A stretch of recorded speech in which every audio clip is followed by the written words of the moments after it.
গত রাতে আমার এক বন্ধুর কাছ থেকে একটা মেসেজ পেলাম। সে লিখেছিল, ভাই, আজ তৃতীয়বার ঘড়িতে 11টা 11 দেখাচ্ছে। আমার ভয় লাগছে। আমি কি পাগল? আর সত্যি বলতে এই মেসেজটি পড়ার সাথে সাথেই বুঝতে পারলাম এটা শুধু তার প্রশ্ন নয়। আজ হাজার হাজার মানুষের মনে নীরবে এটি একটি প্রশ্ন।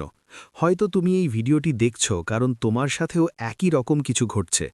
তুমি তোমার ঘড়ির দিকে তাকালে, কখনো 11টা 11, কখনো মোবাইল খুললে, কখনো 11টা 11, কখনো গাড়ির লাইসেন্স প্লেটে 111, কখনো রসিদের মোট সংখ্যা 111। প্রথমবার তুমি হাসলে, দ্বিতীয়বার তুমি থেমে যাও, তৃতীয়বার তোমার ভেতরে একটু অস্বস্তি জাগে।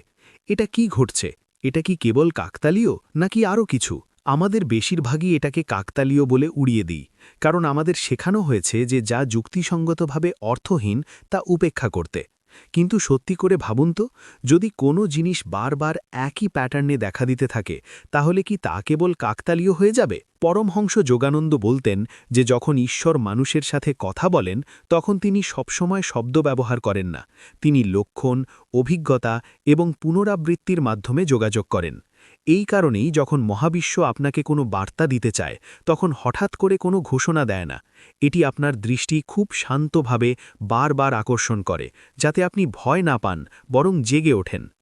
11টা 11 বা 11 হল এমন মনোযোগ আকর্ষণকারী সংকেত। এগুলি আপনাকে ভয় দেখানোর জন্য আসে না, এগুলি আপনাকে জানাতে আসে যে আপনার চেতনা একটি নতুন স্তরে পৌঁছেছে। আজকের ভিডিওটি কোনো কুসংস্কার প্রচার করার জন্য নয়। এই ভিডিওটি ভয় তৈরি করার জন্যও নয়।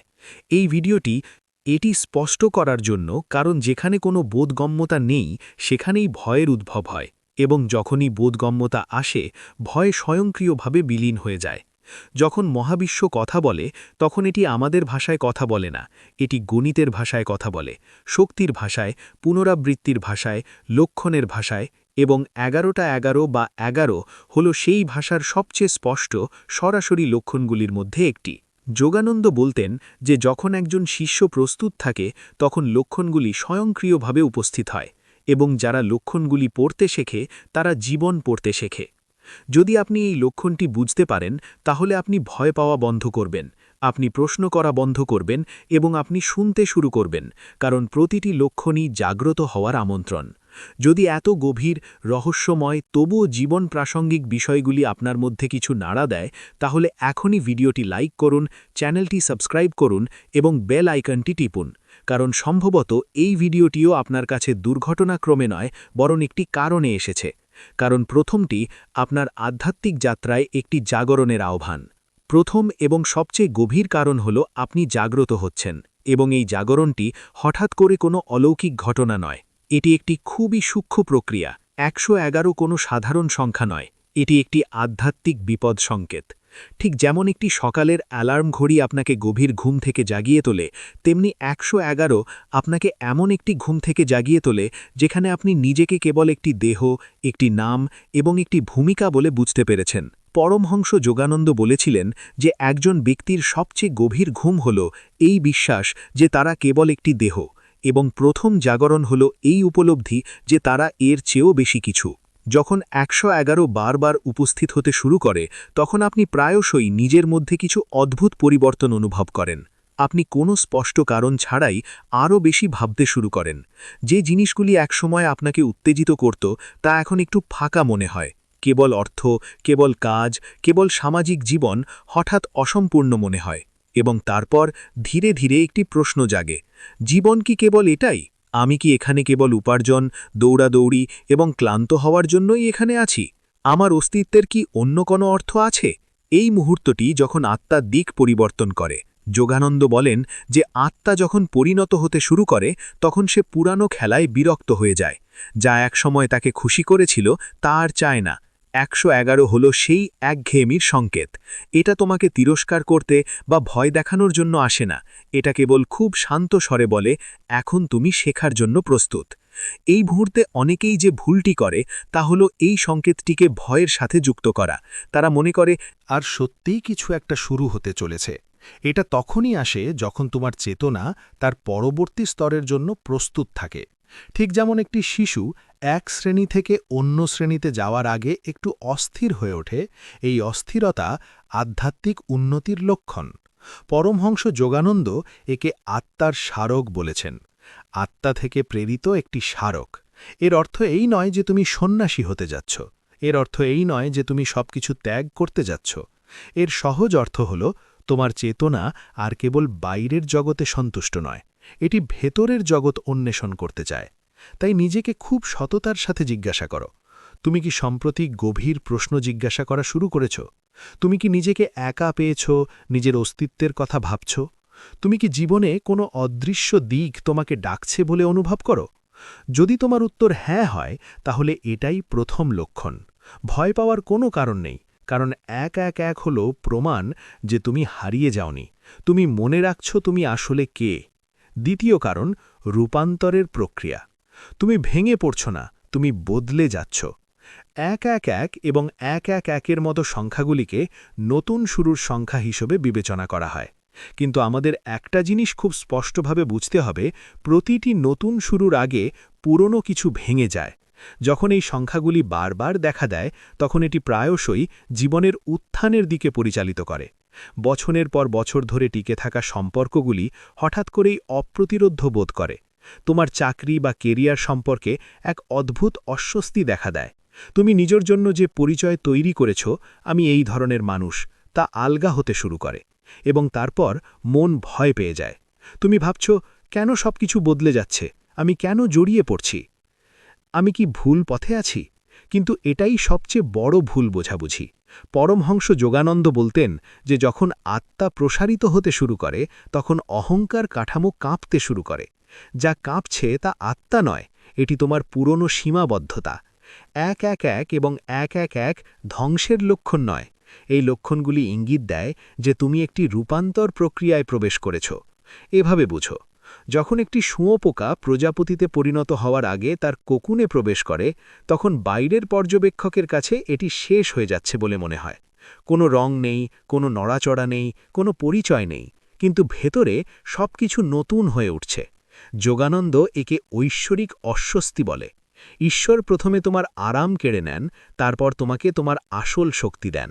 তিনি প্রথমে পুরনো খোলস ভেঙে ফেলেন, তারপর একে একটি নতুন রূপ দেন। এই কারণেই এই সময় তোমার মনে হতে পারে যেন তুমি আগের মতো নেই। তুমি পুরনো রসিকতায় হাসতে পারো না, পুরনো জিনিস আর আনন্দ বয়ে আনে না। তোমার ভেতরে গভীর কিছু পরিবর্তন হচ্ছে, এবং এটাই সবচেয়ে বড় লক্ষণ যে তুমি ভাঙছ না, তুমি আপগ্রেড করছো। এক তোমাকে মনে করিয়ে দেয় যে যা চলে যাচ্ছে তা অপ্রয়োজনীয় ছিল না, এবং যা আসতে চলেছে তা তোমার আত্মার স্তর অনুযায়ী হবে। তাই নিজেকে এই প্রশ্নটি জিজ্ঞাসা করো, তুমি কি আজকাল তোমার জীবনে অনেক পরিবর্তন অনুভব করছো? তুমি কি নিজেকে পুরনো রীতি থেকে বিচ্ছিন্ন হতে দেখছ? যদি তাই হয়, তাহলে আতঙ্কিত হইও না, কারণ এটা বিশৃঙ্খলা নয়, এটা রূপান্তর। আর এক কেবল বলছে, বিশ্বাস করো, তুমি ঠিক যেখানে থাকা উচিত সেখানেই আছো। কারণ 3, তোমার চিন্তাভাবনা দ্রুত বাস্তবায়িত হচ্ছে। এই কারণটি সবচেয়ে সংবেদনশীল এবং সবচেয়ে শক্তিশালী, কারণ এক কেবল একটি চিহ্ন নয়, এটি একটি সতর্কতা এবং আশীর্বাদও হয়। যখন এই সংখ্যাটি বারবার প্রদর্শিত হয়, তখন এর একটি গভীর অর্থ রয়েছে। এই সময় তোমার চেতনা এতটাই সক্রিয় হয়ে উঠেছে যে তোমার চিন্তাভাবনা দ্রুত বাস্তবে পরিণত হচ্ছে, ধীরে ধীরে নয়। এই কারণেই অনেক আধ্যাত্মিক ঐতিহ্য বলে যে এক হল একটি প্রকাশের জানালা, একটি খোলা দরজা, যেখানে তোমার মনের প্রতিটি চিন্তা সরাসরি শক্তি হিসেবে মহাবিশ্বে পৌঁছায়। পরমহংস যোগানন্দ স্পষ্টভাবে বলেছেন যে মন হল সর্বশ্রেষ্ঠ মন্ত্র। তুমি যা নিয়ে বারবার ভাবো তা অবশেষে তোমার অভিজ্ঞতায় পরিণত হয়। এবার নিজের দিকে সৎভাবে তাকাও। এক দেখলে তোমার ভেতরে কি চলছে? তুমি কি কখনো চিন্তা করো যে সবকিছু ঠিকঠাক হবে কিনা? কখনো কখনো ভয়ে চলে যায়, কখনো কখনো তুলনা অন্য সকলকে গ্রাস করে।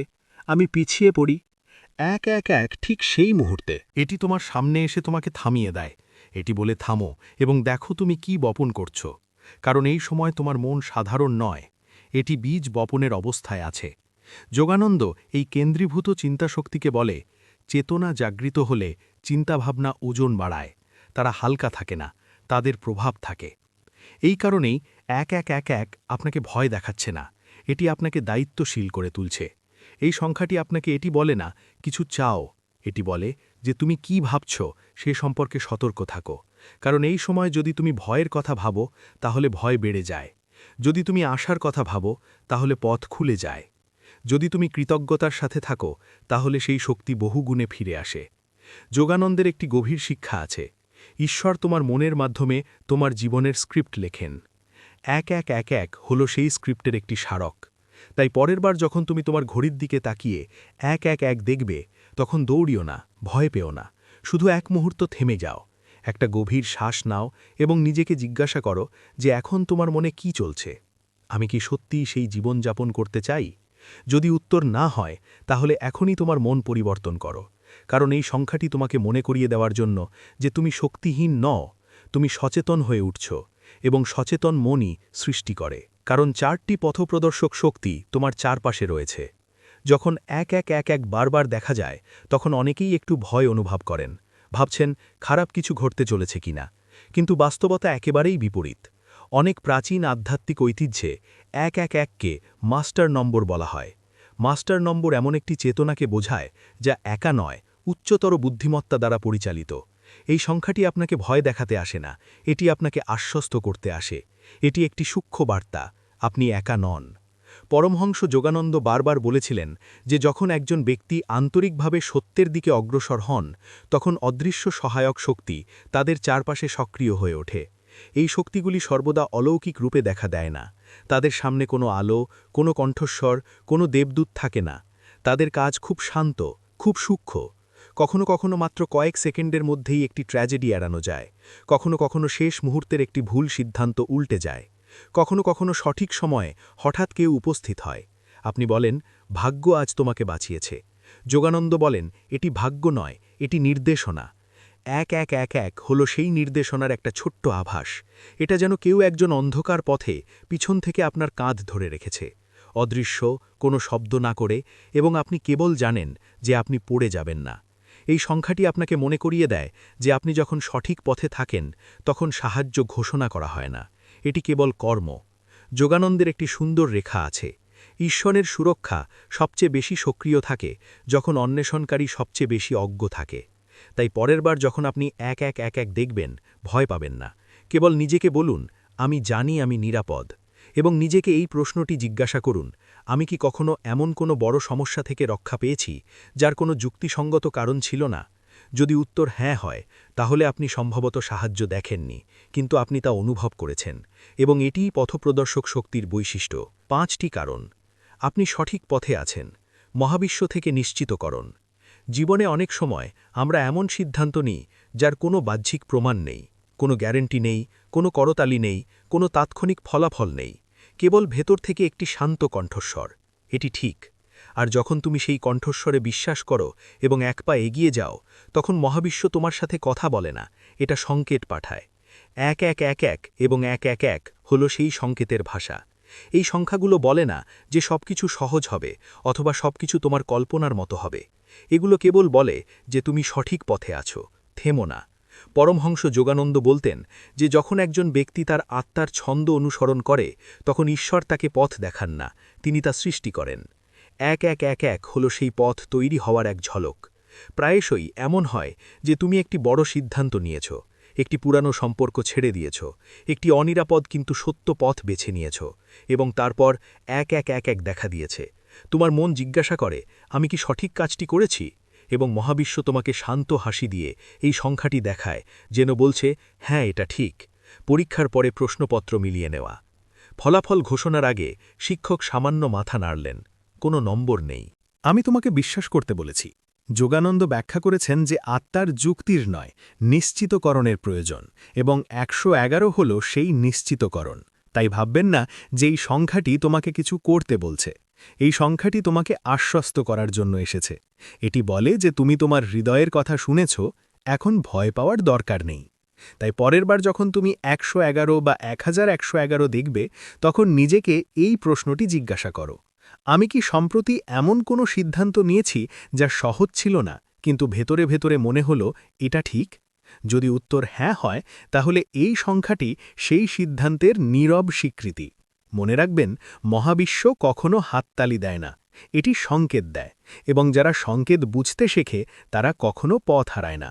পরের বার যখন আপনি আপনার ঘড়ির দিকে তাকান এবং 111 দেখতে পান, অথবা বিলবোর্ড, বিল অথবা মোবাইলের স্ক্রিনে 111 দেখতে পান, প্রথমে কিছু করবেন না, দৌড়াবেন না, আতঙ্কিত হবেন না, অথবা অবিলম্বে কোনো ইচ্ছা করবেন না।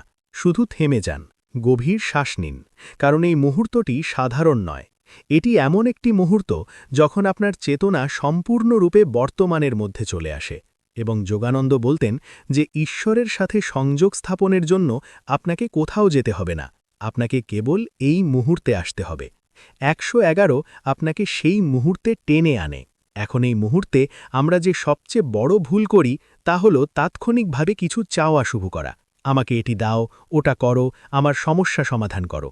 কিন্তু মনে রাখবেন, এই সংকেত এটি চাওয়ার জন্য আসে না, এটি আমাদের মনে করিয়ে দেওয়ার জন্য আসে। তাই সেই মুহূর্তে কেবল একটি শব্দ বলুন, ধন্যবাদ, কারণ কৃতজ্ঞতা হল সর্বোচ্চ ফ্রিকোয়েন্সি। যোগানন্দ বলতেন যে কৃতজ্ঞ আত্মা ইতিমধ্যেই অর্জনের অবস্থায় থাকে। যখন আপনি ধন্যবাদ বলেন, আপনি ঘোষণা করেন যে আমার কোনো অভাব নেই, আমি সংযুক্ত, আমি বিশ্বাস করি, এবং মহাবিশ্ব এই ভাষা শোনে। যদি আপনি সেই মুহূর্তে ভেতর থেকে অনুপ্রাণিত বোধ করেন, তাহলে জিনিসপত্রের জন্য জিজ্ঞাসা করুন, শান্তির জন্য জিজ্ঞাসা করুন, অর্থের জন্য নয়, স্পষ্টতা জিজ্ঞাসা করুন, সম্পর্ক নয়, সাহসের জন্য জিজ্ঞাসা করুন। কারণ যোগানন্দ ব্যাখ্যা করেছেন যে যখন অবস্থা পরিবর্তন হয়, তখন পরিস্থিতি স্বয়ংক্রিয়ভাবে পরিবর্তিত হয়, এবং তারপর সবচেয়ে গুরুত্বপূর্ণ, আপনার জীবন কোন দিকে প্রবাহিত হচ্ছে সেদিকে মনোযোগ দিন। আপনি কার কাছ থেকে দূরে সরে যাচ্ছেন, আপনি কার দিকে টানছেন, কোন দরজা বন্ধ হচ্ছে এবং কোনটি অনায়াসে খুলছে। 111 আপনার কাছে আসে দেখতে যে জীবন আপনাকে ঠেলে দিচ্ছে না, এটি আপনাকে দিক নির্দেশনা দিচ্ছে। তাই পরের বার যখন আপনি এই সংখ্যাটি দেখবেন, তখন এটিকে জাদু বানাবেন না, এটিকে ভয় বানাবেন না, এটিকে একটি সংলাপ বানান, আপনার আত্মা এবং মহাবিশ্বের মধ্যে একটি নীরব সংলাপ। এবং মনে রাখবেন, লক্ষণগুলি তখন আসে যখন শব্দের আর প্রয়োজন হয় না, তুমি শুনতে শিখেছ। তো বন্ধুরা, যদি তুমি এই পুরো যাত্রাটি মনোযোগ সহকারে শুনে থাকো, তাহলে এখনই একটা জিনিস খুব স্পষ্ট হওয়া উচিত। 11টা 11 কোনো ভয়াবহ সংকেত নয়, এটা কোনো অপ্রিয়কর ঘটনার সতর্কীকরণ নয়, এটা কোনো বিপর্যয়ের ঘণ্টা নয়, এটা জাগ্রত হওয়ার সংকেত। এটা সেই মুহূর্তকে চিহ্নিত করে যখন তোমার চেতনা ভেতরের দিকে মোড়াতে শুরু করে, যখন তুমি কেবল বাঁচো না, বরং ব্যাখ্যা করো। পরমহংস যোগানন্দ বলতেন যে যখন আত্মা জাগ্রত হয়, তখন মহাবিশ্ব অঙ্গভঙ্গিতে তার প্রতি সাড়া দেয়। 11টা 11 হল সেই প্রতিক্রিয়ার একটি রূপ। এটা বলে যে তুমি বদলে যাচ্ছ, তুমি পুরনো ধরন ভেঙে ফেলছ, তুমি শুনছ, যখন বেশিরভাগ মানুষ কেবল শব্দের মধ্যে আটকে আছে। এবং সর্বোপরি গুরুত্বপূর্ণ বিষয় হল তুমি প্রস্তুত, জীবনকে কেবল সহযোগিতার ধারাবাহিকতা হিসেবে নয়, বরং একটি অর্থপূর্ণ সংলাপ হিসেবে দেখার জন্য। তাই পরের বার যখন তুমি ঘড়ির দিকে তাকিয়ে দেখবে 11টা 11, তখন আতঙ্কিত হবে না, তোমার ফোনটা রেখে দাও, তোমার মনকে শান্ত করো এবং হালকা হেসে ভাবো, আমি ঠিক জায়গায় এসেছি। কারণ এই সংখ্যাটি কোনো জনসাধারণের বার্তা নয়, এটি কোনো সংবাদপত্রের শিরোনাম নয়, এটি মহাবিশ্বের দ্বারা সরাসরি আপনার কাছে পাঠানো একটি ব্যক্তিগত বার্তা। যোগানন্দ বলতেন যে ঈশ্বর ভিড়ের সাথে কথা বলেন না, তিনি সর্বদা পৃথকভাবে ফোন করেন। 11টা 11 হল সেই আহ্বানের একটি নীরব টোকা। এখন প্রশ্ন এই নয় যে এই সংখ্যাটি কেন দেখা যাচ্ছে, প্রশ্ন হল তুমি কি শুনছ? যদি আজকের কথাগুলো তোমার ভেতরে কোথাও প্রতিধ্বনিত হয়ে থাকে, যদি তোমার মনে হয় যে এই কথাগুলো বাইরের কোনো গল্পের কথা নয়, বরং তোমার নিজের জীবনের কথা বলছে, তাহলে মন্তব্যে লেখো, আমি ইঙ্গিতটি বুঝতে পেরেছি। এটি কেবল একটি মন্তব্য নয়, এটি কথোপকথনের প্রতি তোমার স্বীকৃতি। এই ভিডিওটি তোমার বন্ধুদের সাথে শেয়ার করতে ভুলো না। 1111 দেখার পর যদি তুমি ভয় পাও অথবা একাকী এবং বিভ্রান্ত বোধ করো, তাহলে আমাদের চ্যানেলটি সাবস্ক্রাইব করো, কারণ আমরা এখানে ভয় বিক্রি করি না, আমরা বোঝাপড়া প্রদান করি। মনে রাখবেন, এই যাত্রা কোনো অ্যালগোরিদম দ্বারা পরিচালিত হয় না, এই যাত্রা দৈবক্রমে পরিচালিত হয় না। যেদিন তুমি ভয় নয় বরং যোগাযোগের সংকেতগুলো বুঝতে পারবে, সেদিন তুমি তোমার আসল শক্তিকে গ্রহণ করবে। শুভকামনা, তুমি যেন সবসময় সঠিক সংকেতগুলোর দিকে নজর রাখো।